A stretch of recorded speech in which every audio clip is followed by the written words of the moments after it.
question qu'on a l'habitude de se poser en début de saison, c'est quelle est la tendance, comment je vais m'habiller à la rentrée. Aujourd'hui, ça n'a plus beaucoup de sens parce que des tendances, il y en a plein, c'est-à-dire que trop de tendances tue la tendance. Il n'y a plus de tendance. Pourquoi il n'y en a plus? Parce qu'il y a des collections permanentes. Maintenant, les créateurs sont obligés de nourrir le marché constamment, la curiosité des consommateurs, le consumérisme, et de créer non-stop. Ce qui veut dire qu'ils ne peuvent plus se baser sur une ligne identitaire qui serait l'héritage de leur marque et qu'on reconnaîtrait au fil des pages des magazines ou dans la rue. Donc, il y a une multitude de tendances et ça veut dire que nous sommes obligés de savoir laquelle nous va sans s'adapter aveuglément à 2 ou 3 styles qui nous seraient imposés.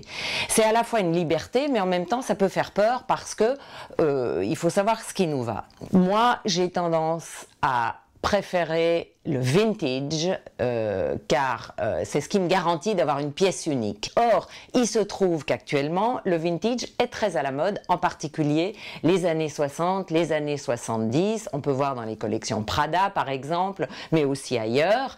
Et on a vu pointer dans les pages publicitaires quelques couleurs que l'on pourrait appeler des tendances, mais sur lesquelles je trouve qu'il faut faire attention, notamment le moutarde, le rouille, le beige, sont des couleurs très jolies sur papier, mais qui ne sont pas souvent saillantes sur des visages blancs.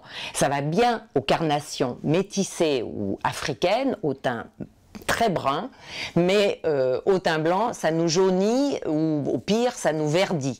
Aujourd'hui, si vous voulez faire les magasins, regardez d'abord qui vous êtes, ce que vous avez envie de dégager, quelles sont vos forces, quelles sont vos faiblesses. Est-ce que vous avez un haut qui est plus favorable qu'un bas? Est-ce que vous voulez favoriser votre tour de taille?